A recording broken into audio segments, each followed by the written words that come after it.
All right, we are live talking our first look at the Draftkings main slate this week. Hopefully, our injury luck's a little bit better this week. I think we actually played fairly well, all things considered, a week ago, hitting on that very low owned Houston triple stack was definitely a move. But this week, we got some much better games to be excited about. LSU Vanderbilt not being one, but we'll see what the pricing is on this one. 49.5 over under 26 projection on Vanderbilt. I like LSU money line at 23.5. 7,700 on Nussmeier does not look too terrible. You're not going to really get any rushing production, but he's starting to throw the ball a little bit better. We got a multiple touchdown pass game out of him last week. There's just a lot better options. I think Pavia is going to struggle as well. He's going to get mirrored by Harold Perkins. Perkins is just a freak athlete. He's not going to be able to do anything there. So 7,500, that's a tough price tag to pay. If you want to go off the board, maybe that's where you go. But this game just feels like a stinker to an extent. Caden Durham actually starting to play a little bit better last week. I think 5,900, you probably could consider him because he has the upside to be able to break one off. Yeah, that's a tough one, but he is capable, especially in the pass game. Cedric Alexander broke a couple long plays off. The touch volume's not been there, not against this LSU defense. I would not be playing him at 4,800. Everybody else just kind of out of play there. So maybe Durham. I'd have minimal interest in. Aaron Anderson's banged up. Trey'Dez Green, monster game last week, coming back. He's kind of like the get out of jail free card that Nussmeier can just spam if he has to, just throw it up and hope Trey'Dez makes a play. So at 4,600, minimal interest there. Eli Stowers is definitely the top option for Vandy. He's the guy that they'll look for the most. Parker's played pretty good, good last week specifically. He's probably the best value if Aaron Anderson's still out. 3,700, not terrible. Nick Anderson, I think, is a talented wideout, just is not going to play enough. They rotate so much that it's kind of hard to justify, and I'm sure there's plenty of other good options on this slate that you don't need to consider those guys. Arizona taking on Houston, 47.5 in this one. 25 for Houston, 22.5 Arizona. I believe that opened with Arizona favored, or maybe it didn't, but like Houston in this game a good bit. Connor Weigman at 7.3, probably a decent price tag on him. His price came down from that 8,100 last week. Liked him at 8,100. Played very well against Oklahoma State. I think the floor is pretty daggone good. This is a similar matchup for my money to Colorado, Oregon State, not necessarily Oklahoma State, but I think low to mid 20s seems like a reasonable projection on him. Fafita just does not have the running capability. What's up, Jay Whitty? I'm not a Fafita guy. I think Weigman's probably a solid play at that. All good on caps, brother. You're excited this morning. There's nothing wrong with that. Dean Connors, 7,100, played very well last week. His rushing efficiency has been absolutely terrible so far this season. Arizona did get beat up by LJ Martin last week, but that's not to say that, can Connors do that? I don't know. They haven't been throwing him the football. Last year, he was a monster out of the backfield. I don't know. Can he get 100 yards on the ground? Maybe, maybe not. I think that's a difficult spend up there. Ishmael Mahdi had a good one-game stretch against Kansas State and then just kind of went back to nonsense afterward. That backfield is just a nightmare. Riscano's back in the fold. I just don't want to touch that backfield specifically against the Willie Fritz defense. Same thing. Like they're a tough team to match with because like you get to Chris Hunter, Hudson, Weissong, Watley. Like they spread it so much that Arizona's just a hard team to want to play, especially with a 22.5 point team total. I'm probably just going to stay away. Amari Thomas is finally priced more than Then Stephon Johnson, it's about time. He was free last week at 3,200. I ended up getting to him. I loved him in that Weigman Connor stack. Worked out great. He was one of the better plays, sub 4K for sure.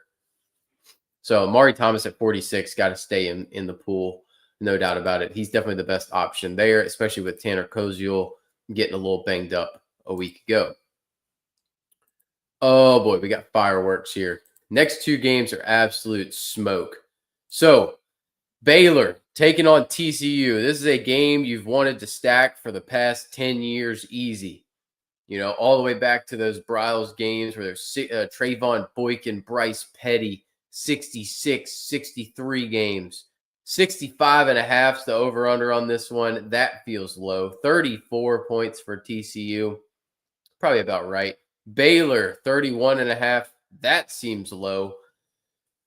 I don't see how you don't get to a ton of Sawyer Robertson and Josh Hoover in this one. Both defenses are suspect. Both offenses are going to put up numbers. Sawyer Robertson's been carrying the roster. I think he's a dark horse Heisman candidate personally. You know, 8,900, I got no issues spending that. 83 on Hoover. He played awful last week. Just played absolutely terrible. He still scored 27 and a half or 27.7. Like you gotta keep these guys in. Both are going to throw for about 300 in this one and have massive touchdown upside. Bryson Washington's definitely the top running back in this game. 8,300. I'm open to. He's a good back, man. If he's healthy, I know he was a little banged up last time out. So we'll have to wait and see. But he's had a week off, so I would expect he's good to go. We'll have to keep an eye on that, though, for sure. Kavorian Barnes, he's going to get the most work in this backfield. I think 4,900 is fair, given the game environment. You'll want to have pieces of him just from the simple fact that if they get down to the, close to the one or something, there is plenty of routes for him to score 1 to 2 touchdowns to pay off that price tag because it's low enough for it, certainly. Bryson Washington could easily get you 4 touchdowns. This could be that game, So one of those things, if Baylor or TCU plays in a shootout, specifically Baylor, if Baylor plays in a shootout, there is the chance that Bryson Washington gets all the touchdowns and it just falls his way. Eric McAllister, way too affordable at 6,300. Love that price. I will say it is very deceiving. He's going to come in at very high ownership at 6,300, given his last 3 games. It's very deceiving, this stat line of 4 for 156 and 2. That 85-yard touchdown came late, and the second touchdown came very late. So he got 2 really garbage booty TDs. So he kind of luck boxed his way in. It cost me some money by him luck boxing his way in because he shouldn't have had 2 touchdowns there. So I'm meh. Michael Trigg, I refuse to play. I think that was an aberration game. He's going to either have to score multiple touchdowns or get over 100 yards. 100 yards is just too much to ask. I know he's played fabulous, but the ball just bounces different sometimes. I would much rather play Josh Cameron at 5,600. I trust Josh Cameron. He has not had his typical, he had that 2 touchdown game here, but otherwise it's been pretty quiet. I think he's due for a 2 or 3 touchdown game in this one. I'm going to buy back in. I think you get lower ownership on Cameron for sure. Dwyer's been absolutely terrible. Would not touch. Refused to play. There's a difference between Cameron having mediocre results and Dwyer having mediocre to poor results. Dwyer just hasn't looked even on the same page. Cameron just hasn't broken the big plays. I trust Cameron. I don't trust Dwyer one bit whatsoever. Manjack had an awful game last week. That does not mean he's awful. I trust him. I would be in at this price tag. I love McAllister the most. Manjack, though, needs to stay in play. Otherwise, on the Baylor side, you can easily always take shots on Hawkins. He's capable of popping for one. Cole Wilson has been playing well. He's been mixing in. And then everybody knows at this point, Kobe Prentice just scores every week. It makes zero sense. He plays very few snaps, gets very few targets, and just catches touchdowns. So continue playing Kobe Prentice in your stacks specifically, and as a good value option. He's just got to keep being in the fold. TJ Rogers has been getting enough targets to be considered. Not my favorite option, but he can be considered. Ed Small is coming on. I think Ed Small eventually is going to be one of the better wideouts on this roster. He's a very talented freshman. I, I think it's worth taking shots on him as well. I would prefer to play Small even to Dwyer. I prefer Manjack probably, but I think it's very viable to play McAllister and Small, Prentice and Cameron with the quarterback, with both quarterbacks, and work from there. Speaking of great game environments, Georgia Tech taking on Duke. How the heck is Duke favored in this one? I don't know. This one's boasts a 61.5 over under, 32 points for Duke, 29.5 Georgia Tech. Haynes King's going to be in almost every lineup. He needed to be 9,500 in this one. That is a terrible price mistake by DK. Duke can't stop a nosebleed right now, but they can score. And you know they're going to score on Georgia Tech because Georgia Tech loves to play close games with bad teams, i.e. Wake Forest. But that's when we see Haynes King do the most damage. So I will take Haynes King. Haynes King's going to be my top play. I luck boxed in. I had no idea. I hadn't seen it. He's the cover boy for this show. He's behind me in the video. Haynes King is going to end up being my top quarterback. It's not close. He should be 9,500, just like he was last week, 9,400, and he still would be a great option. So the fact of the matter is, with him being 8,300 against Duke, he's top play on the slate. So you might as well just plug him in. There you go. That's how every team starts. Congratulations. That's ridiculous. Because 6,900 for Mensa, like the equivalency of Haynes King being 8,300 is like if Mensa was 5,400. That's what that is. Because Mensa's going to throw for 300 yards, but the problem is he's going to throw for about 300 in this game. But he's going to be a negative in the run game. He's going to need to throw for at least 2, if not 3 touchdowns. And even then, you're looking at something similar to this Illinois game where he's at 21. So, that's ridiculous. Haynes King's could be 40, 50% owned in this contest, and rightfully so. So, yeah, plug Haynes King in. If you're playing 5 lineups, you should be in all 5 or 4 at least. Nate Shepard finally got a price increase at 6,600. That's very fair. I think he's still in play, though. Georgia Tech, not a dominant run defense. This kid is an absolute explosive force. He just rips off chunk plays over and over again. I think you need to play him. His role's increasing. He's getting into those 15, 20 touches per game. I would expect that he has a big one in this one for sure. Jamal Haynes has not played particularly well. The explosiveness hasn't been there. I still think you can take shots because he gets enough volume that if he can find the end zone a few times, you can really pay out. But you could pair him with. You could go with the old Jamal Haynes King stack. You know what I mean? That's like that quarterback wide receiver running back combo is a very Wheel of Fortune-esque. Anderson Castle is not explosive. You're just hoping for touchdowns. He's worth a punt play at 4K if you had to. Hosley has actually started taking more work. I don't think I could get here, but I think he's a guy to watch out for in the future. That's just I was on the Nate Shepard train. Nate Shepard's going to be a baller for years to come at this point. That kid looks good. Cooper Barkate finally getting priced up as well at 6K. Don't hate this play whatsoever. Still haven't really gotten that 100-yard multiple touchdown game. We got a 70-yard multiple touchdown game. I'm in on Barkate. I think he's very safe. He'll be in the pool. He'll be a guy that I'm going to want as a bring back for Haynes King teams because he's the best option, but he's the most consistent option, we'll say. Eric Rivers, probably the top target for this offense. They just don't throw the ball enough.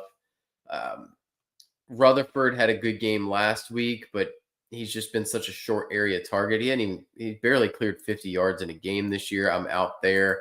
Canyon, I still like, but he's going to be prone to these 1-catch, 8-yard games. I think at 3,400, he's my top stack option if I was going to play a wide receiver with Haynes King. Then it comes down to what Duke wide receivers do you want to play? Because there's clear value here. Barcade I like. I think he's probably the best option because each week he gets the most amount of targets. The question is who of the next three are the best option?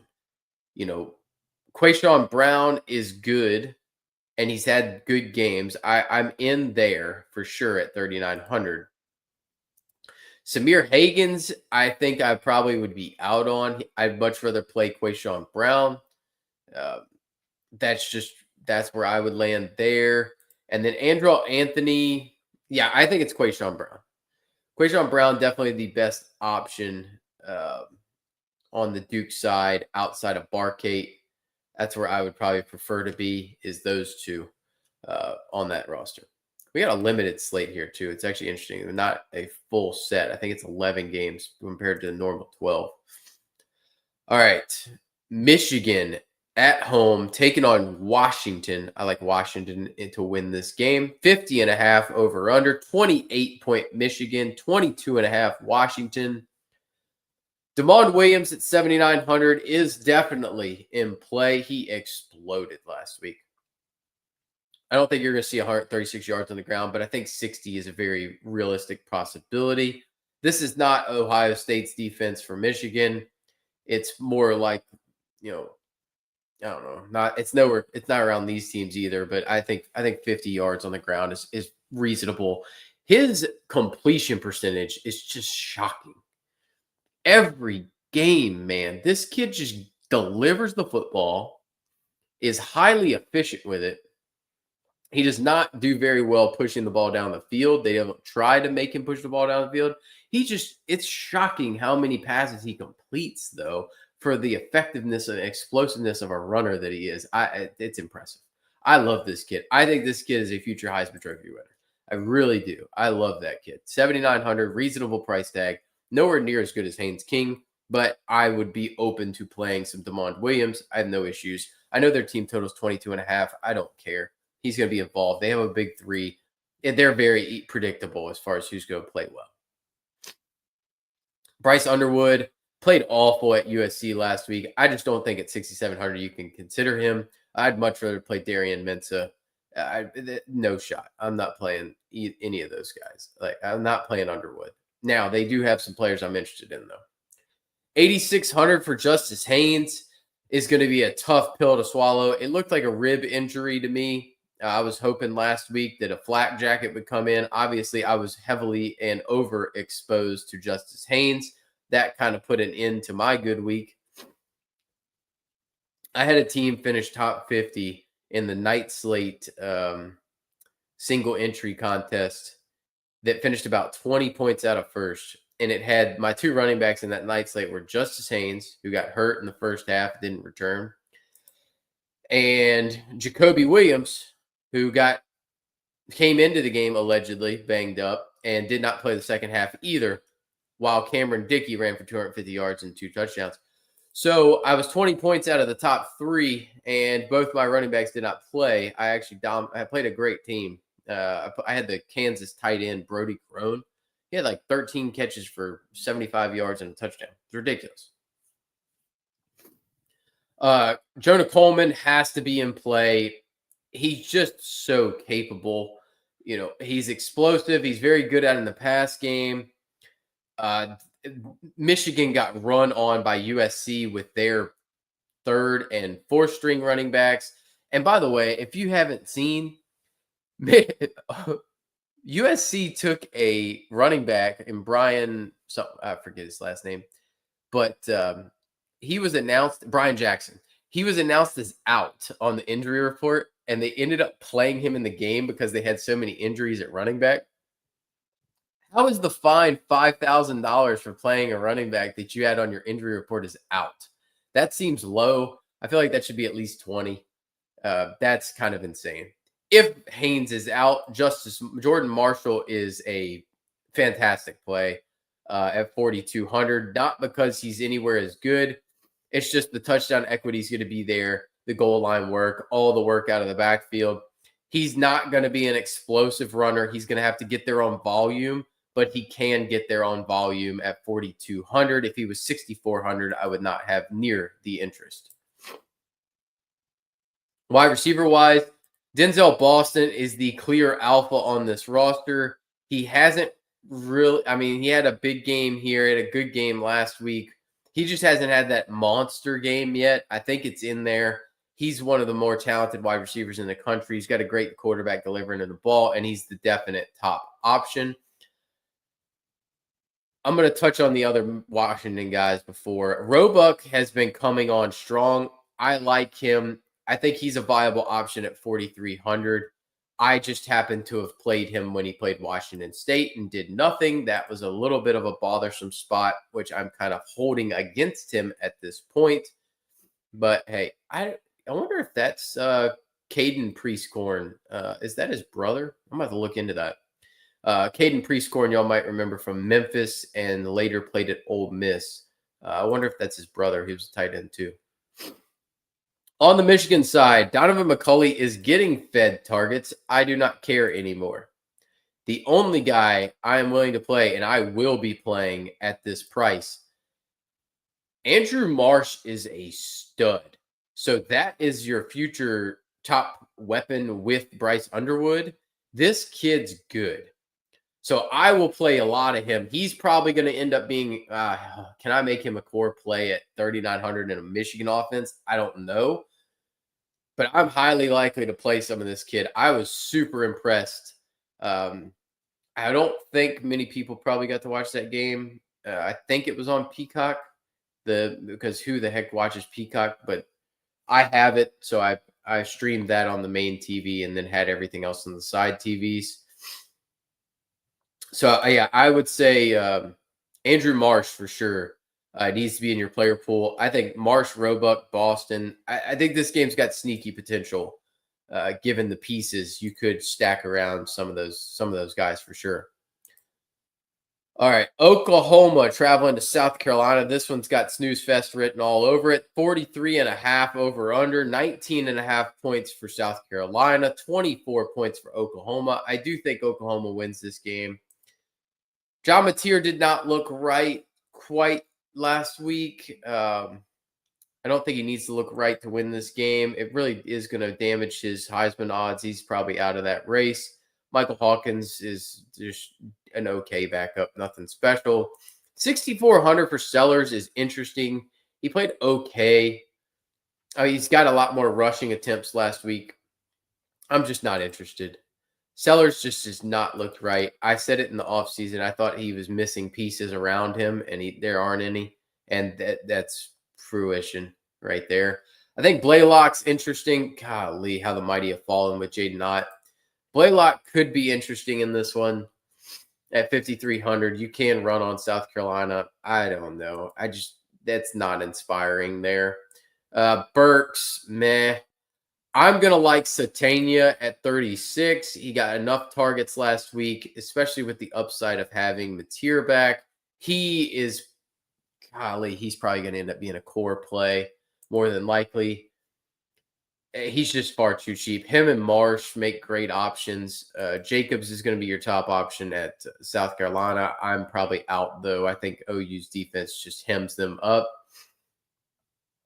I think Burks is interesting, but I prefer Satania. The top option in an Arbuckle offense is always the slot wide receiver. Satania is going to be the top play. It's not close for me. Moving on, Texas A&M taking on Arkansas. Reminder, it is bow season has started. Nobody's going to show up for Arkansas to watch the game. Texas A&M, there's going to be a lot of points scored in this one. I'm highly interested in game stacking this.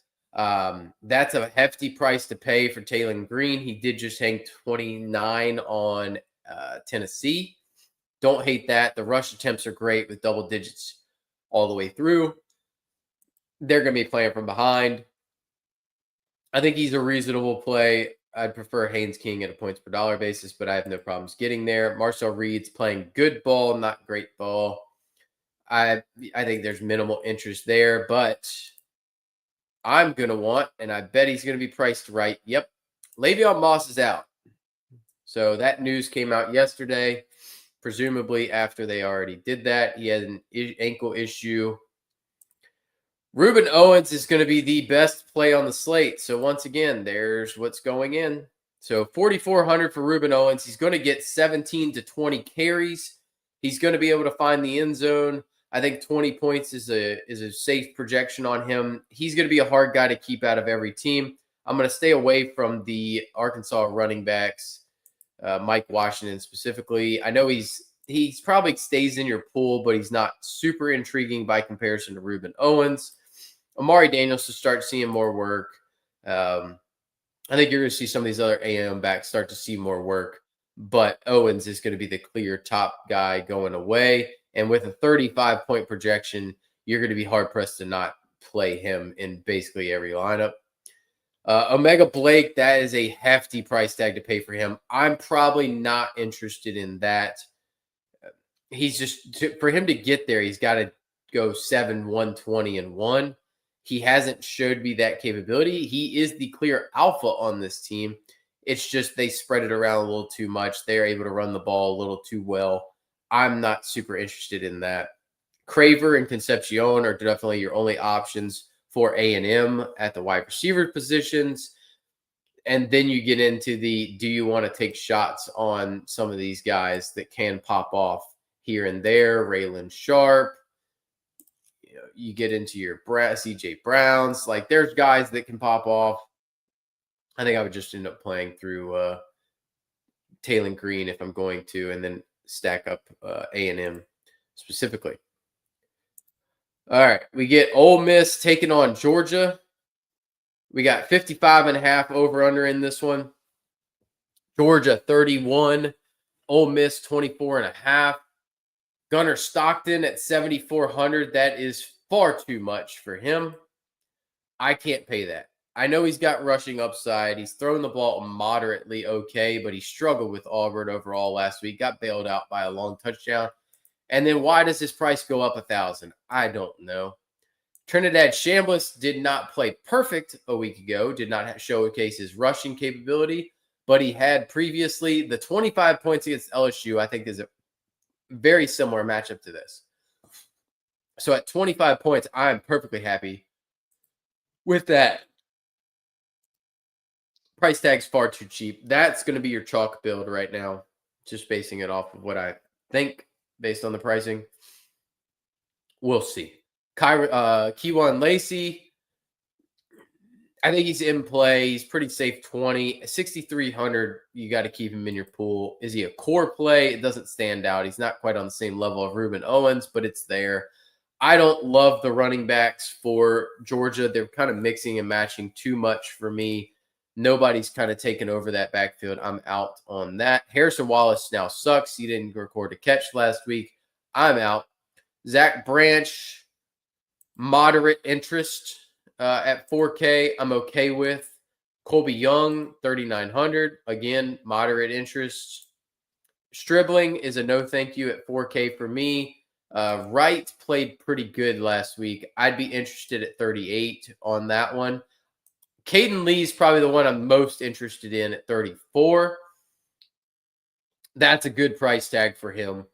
He's starting to get more targets. They're going to be involved there. And then Deuce Alexander, moderate interest. They're starting to target him a little bit more. I think Lee's my most interested play in this game. And then Wright, it would be my second for Ole Miss. And then Young and Branch are the clear top options for Georgia.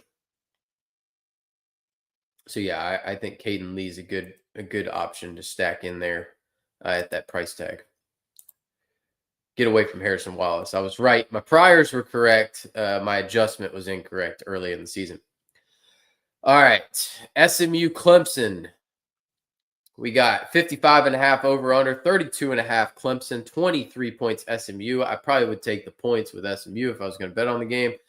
Kevin Jennings comes in at 8,700. His floor is good. His ceiling is also limited. I am not willing to play that ceiling. Now, Cade Klubnik, why is it saying he's questionable? Yeah, he did leave the game prior to the game ending, but the game was in hand. So maybe we don't get Klubnik. Who knows?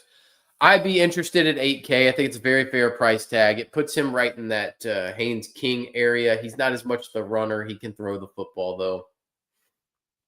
I'd have a ton of interest in Klubnik at 8K. He would be one of my plays for sure. Adam Randall is going to be a set it and forget it player at 6,700. He just gets too much volume and too much pass game volume in a game where SMU is going to be game and a team that they're going to have to be able to compete with. I think we see his usage spike into more of the 15 or 20 carry game, and 20 points should be a floor. I'm going to keep riding that horse at 6,700. That's a fabulous play. That's probably my favorite one there. TJ Harden has been starting to lose work because he's not efficient whatsoever. He's going to have to find the end zone multiple times or break one. They refuse to use him in the pass game. 5,600 against this matchup. Don't love. Chris Johnson Jr. does not get the rush volume. Gets a little bit of pass catching volume. It's more explosive plays. I'm going to have a hard time buying into that, certainly. So I think I'm probably out on the SMU run game. How do you not play Bryant Wesco at 5,900 in this spot? I mean, Antonio Williams is also going to be a good play. He's getting a ton of volume now. I think that is just set it and forget it territory for me. Romello Brenson's the clear top option for this offense. If you're going to play a wide receiver, you need to play Brenson. I don't think you have to, but I think it is in play. Hudson is the number 2, so I have interest at 3,300 certainly. So that gives it some credence. Now you already know where we're going to end up here. I mean, this is pretty easy where we're going to end up. All right. Ohio State takes on Wisconsin. I'm just ignoring Wisconsin. I'm not even going to bother to talk about them. So a 41.5 over under in this game, 34.5 for Ohio State. All right, so for the Buckeyes, I'm not playing Julian Sand. Like I said last week, if you're going to play somebody, you play the wide receivers, you play the running backs. You do not play Julian Sand. His floor is fine, but his ceiling is non-existent. So don't play Julian Sand. You're better off. You know where the football is going, play it. Bo Jackson, great play at 5K. Got no issues getting here. He just needs to score, and that's his biggest problem because C.J. Donaldson keeps taking touchdowns on the ground away. He's the goal line back. You can get there. You want to play C.J. Donaldson, go right ahead. Bo Jackson's the much sexier play. He's the one who's going to get 100 yards. Donaldson will not get the 100-yard bonus. So he's going to have to score multiple times. Jeremiah Smith just gets it done every week.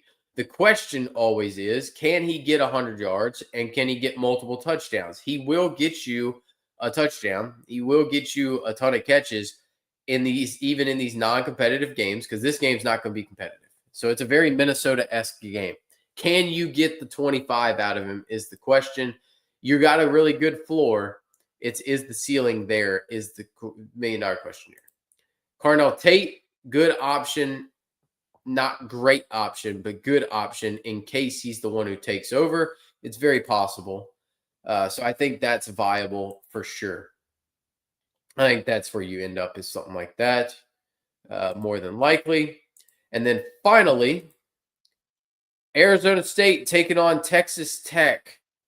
This is a great game. 48.5 over under. Texas Tech, 29.5 point projection, 19 for Arizona State. Will Sam Leavitt play? Well, we're not playing him at 8,800, not against this defense. No matter what, we're not playing him. His rushing floor is great. His rushing touchdown equity is fabulous. His pass game usage is good. But I mean, look at this 27-point minimum in every game, except for that Mississippi State game, which was weird. I can't play him coming off an injury against Texas Tech. Texas Tech is too good of a team, too good of a defense. So, no. Bayron is banged up again. 7,600, probably too much for me to want to play him in this spot. Now, if Will Hammond plays, I will have interest because I don't think Arizona State's defense is anything to write home about. And Will Hammond's a better runner than Sam Levitt. So I would be willing to play Will Hammond at 7,200 more than I would be willing to play Bayron Morton at 7,600. I will have some, but it just depends. Cameron Dickey at 7,700, minimal interest. He can rip your soul out. I'm not the biggest fan of his. He just happened to run really hot last week and get there. I think he probably ends up over-owned for where I want him to be. Raleek Brown, no thank you at 7,600. Jacoby Williams, if healthy, would be interesting. He's an explosive player out of the backfield. He doesn't need a ton of touches. We just caught a bad week last week where he only played the first half a little bit, and Dickey got off to such a hot start. He's in play. Reggie Virgil, I probably still prefer Caleb Douglas. Personally, I think Douglas is coming on strong right now. He's getting more volume. I like him. Carter's been playing pretty good. He's more touchdown or bust. I think Virgil, Douglas, and Eakin all in play. Eakin had a terrible game last week, just did not catch anything. That's kind of how it's going to go, though, for him. Jordan Tyson, he has to be in play every week. He's very similar to Jeremiah Smith. I don't know that there's a ton of difference in Smith, so you could easily go Tyson in this spot if you wanted to get 6,800. Don't think there's any issues there. So if I was going to finish this team out, I think Bryson Washington would be a viable option. Actually, oh, hang on. I think that's where we're going to end up. So let's just say I think McAllister is probably there. Oh, no. We ended up with the – all right, well, I found the nuts. This would be the nuts, but you can't get it. It's by $100. So that's tough. That's tough. Let's do this then. I'm perfectly fine with that. So there you go. That's my first build. Those are all guys I like. All very fair. I think you could come off of Caden Lee and go to a 3,300 or sub wide receiver like a Jordan Hudson if you wanted to keep.